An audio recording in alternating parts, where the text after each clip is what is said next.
Você está ouvindo o 3 Quartos Cego Podcast.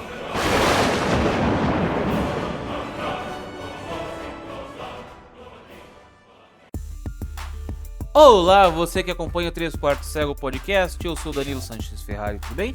Você vai se inscrever no nosso podcast, no seu agregador de podcast favorito, se você ainda não fez isso. Vai mandar um e-mail para contato@3quartoscego.com e vai visitar o 3quartoscego.com para saber tudo o que eu faço na internet.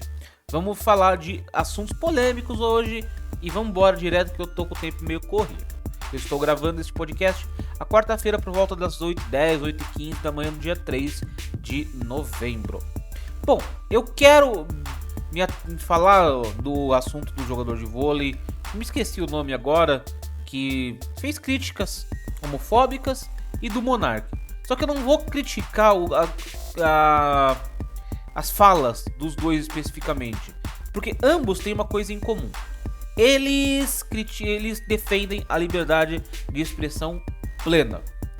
Só que tem alguns problemas disso, mas eu preciso contextualizar. Eu falei no podcast em outra oportunidade daquela ação que teve, acho que 3 anos atrás, de uma ONG que se passou por crítica aos direitos dos deficientes visuais. E um dia depois, na verdade não, estava defendendo o direito e só fez um experimento social para saber se a sociedade, em sua maioria, apoiava ou não os direitos das pessoas com deficiência visual. Visual não, né? Das pessoas com deficiência como um todo. E sim, a sociedade, em sua maioria, apoiava os direitos das pessoas com deficiência.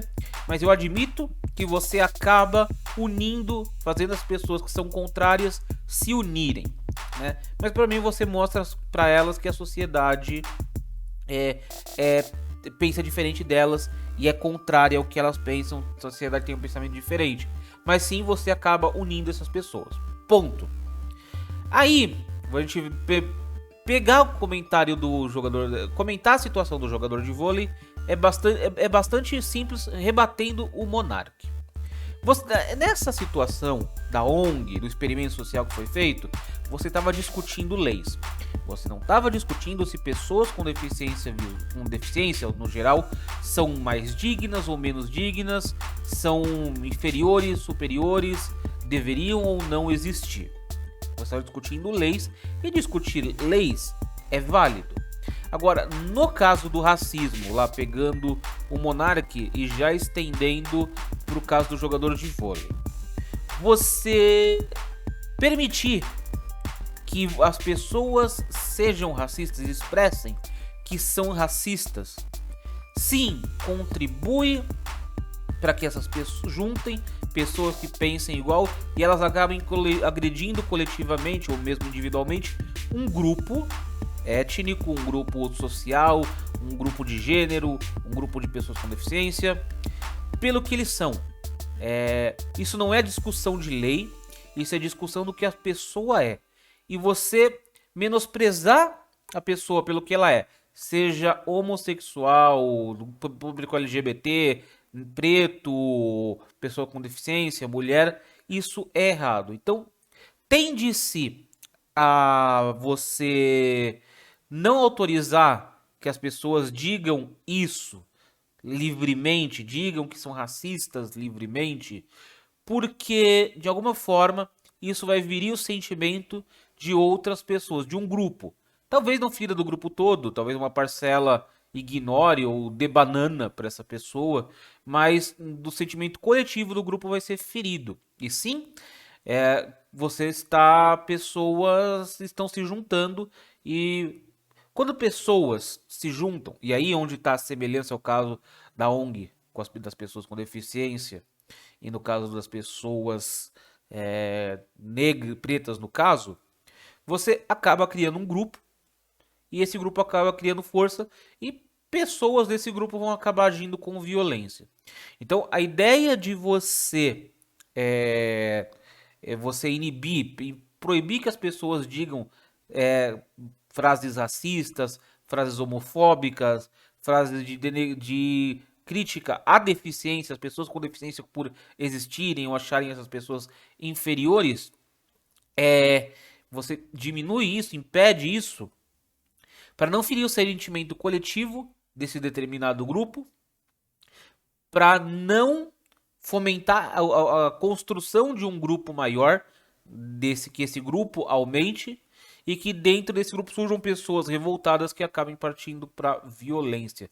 E para, logicamente, impedir a disseminação dessa ideia e fazer com que essa ideia aos poucos vá sumindo, né? É um dos objetivos também. Então, e aí são dois casos diferentes. No caso da ONG, estava se discutindo a questão de lei. Aí tudo bem.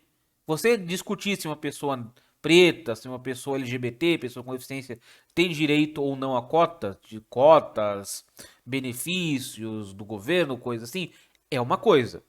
Você menosprezar essa pessoa, ou dizer que não gosta dessa pessoa por causa da cor de pele, da opção sexual ou por ela ser uma pessoa com deficiência, é outra coisa completamente diferente. Porque geralmente essas ideias estão baseadas em informações erradas, ou em, não vou dizer em crenças religiosas, talvez, dependendo do público, também está baseado em crença religiosa, não está baseado em coisas naturais, né? Em ciência, em coisas mais palpáveis. Porque religião é fé. Então, você não pode menosprezar um público por causa disso. Porque esse público nasceu desse jeito, ele tem o direito de ser, seja pessoa com deficiência, pessoa do público LGBTQIA+, pessoa preta, e assim, mulher, e assim por diante, né? Então, a sociedade escolheu aqui no Brasil, escolheu proibir que essas coisas sejam ditas.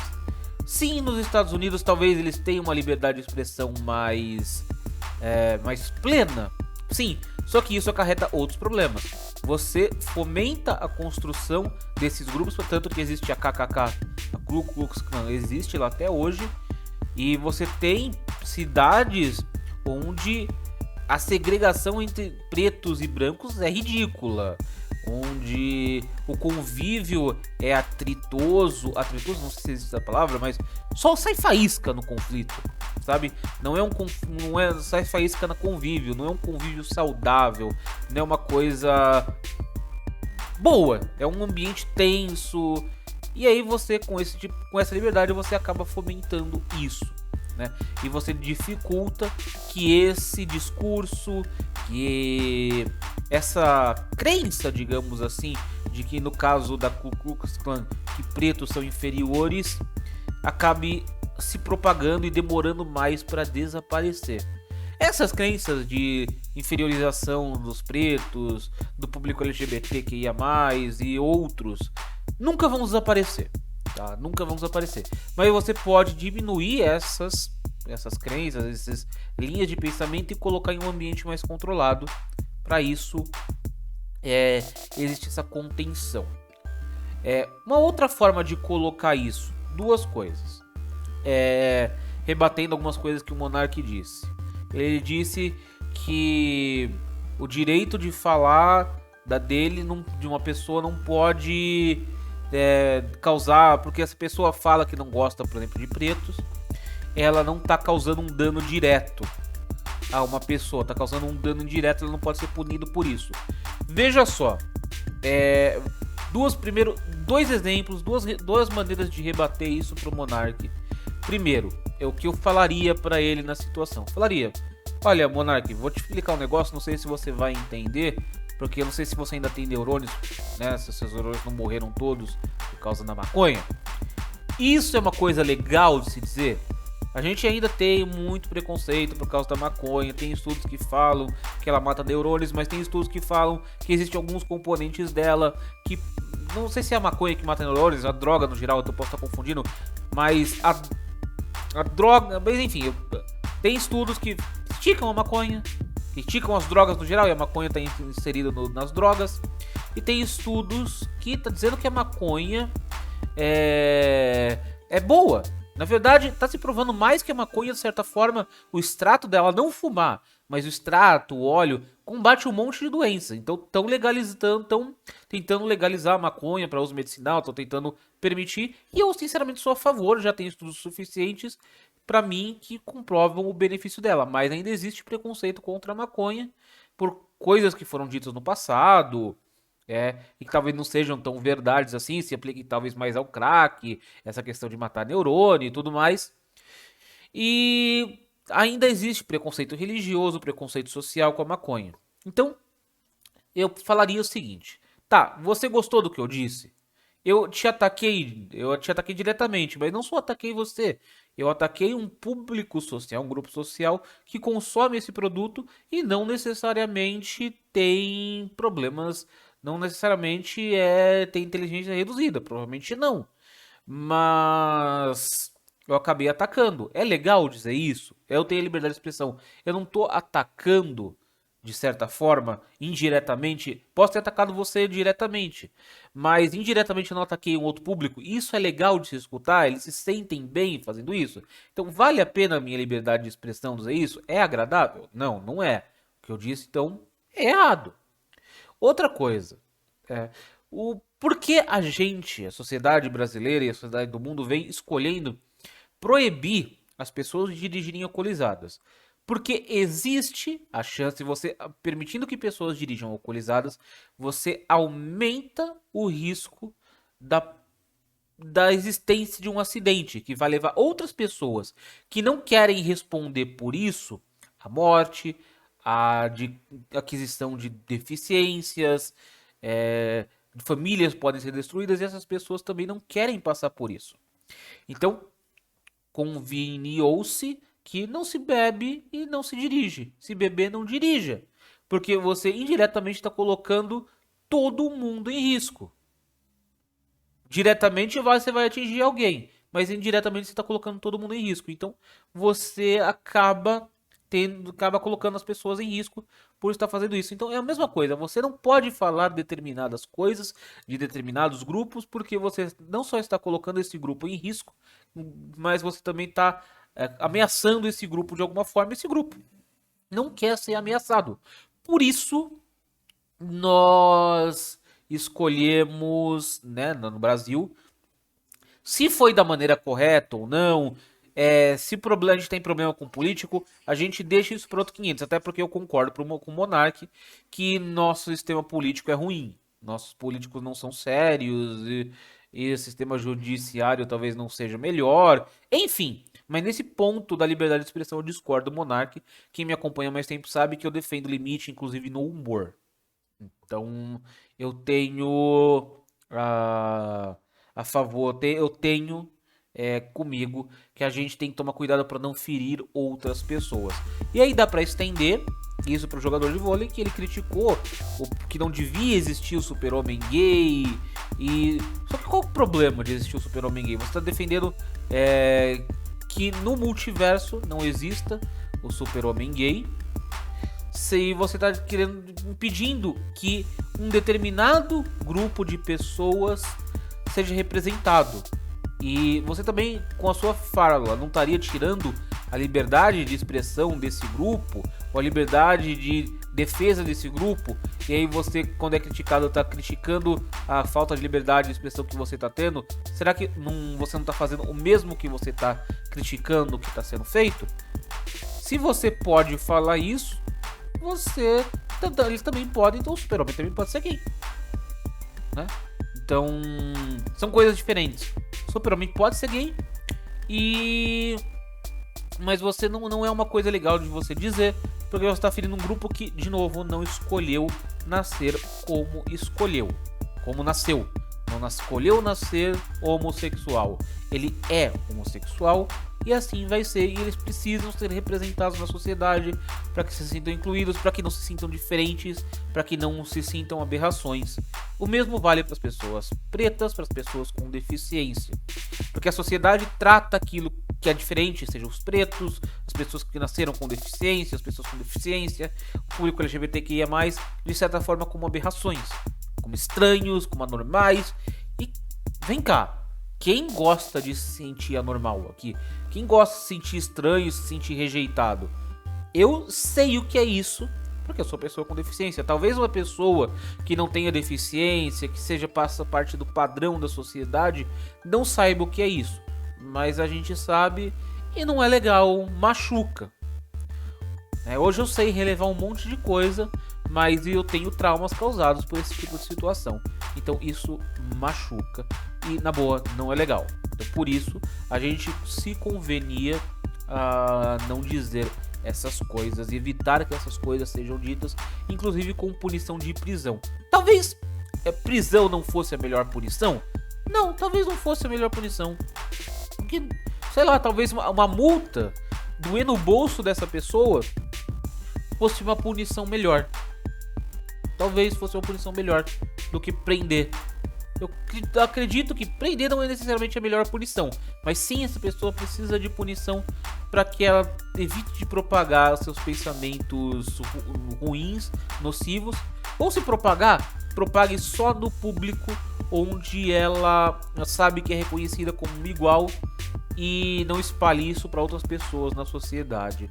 Não aumente, recrute pessoas que pensam igual para que essa linha de pensamento não cresça. Bom, esse é um assunto. Agora, eu quero falar o seguinte. Ontem, no final da noite, parece que o iFood foi hackeado. O iFood parece que já se pronunciou que o erro dos... Qual foi a questão, se você acaso não ficou sabendo? Começaram a aparecer nomes de restaurantes com nomes alterados no iFood para Lula ladrão, vacina mata e coisas assim que pendem mais pro espectro bolsonarista de ser, né? Então, inicialmente as pessoas ligaram, inclusive eu, que isso tinha sido um movimento de retaliação em causa do Flow Podcast, porque por causa das declarações do Monark, o iFood tirou o patrocínio do Flow Podcast, então teria sido retaliação ao iFood por causa disso. Possibilidade, sim. O iFood declarou posteriormente, pelo que eu andei dando uma pesquisada aqui, que essa falha foi ocasionada por um prestador de serviço. Pode até ter sido o prestador de serviço que ocasionou, mas foi uma falha de segurança aí, não dá pra dizer que não foi hackeado, né? Houve uma retaliação contra o iFood por causa do Flow. Talvez não, mas dá-se a entender que não podemos afirmar especificamente que foi isso, mas existe aquela possibilidade ali de que tenha sido em retaliação ao que aconteceu com o Flow. Pois bem, mas o que eu quero dizer isso se foi por causa do Flow ou não, não é importante. O importante é que teve uma retaliação política ali no iFood, porque uma empresa, um bug num prestador de serviços não colocaria essas frases específicas nos nomes de restaurantes.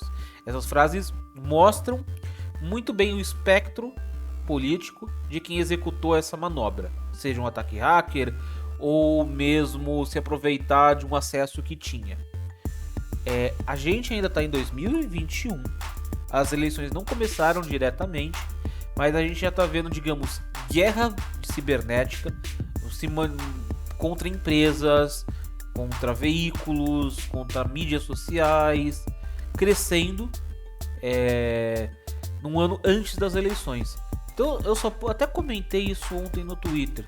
Em 2022, segurem suas senhas, seus cartões de crédito, suas credenciais, suas redes sociais, porque ano que vem a gente vai viver uma guerra civil digital. Ano que vem, esse país vai virar um inferno.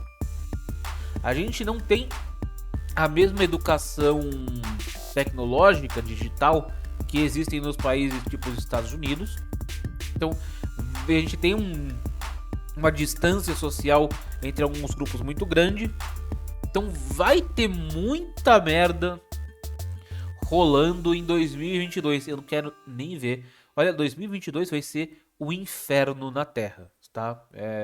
Só isso que eu queria dizer para concluir esse podcast, porque eu sei que você vai mandar um e-mail para contato@3quartoscego.com ou visitar o site 3quartoscego.com. Pessoas, muito obrigado por terem escutado o podcast mais uma semana. Deixe suas opiniões, me siga nas redes sociais, vai lá no 3quartoscego.com e pega tudo que eu faço.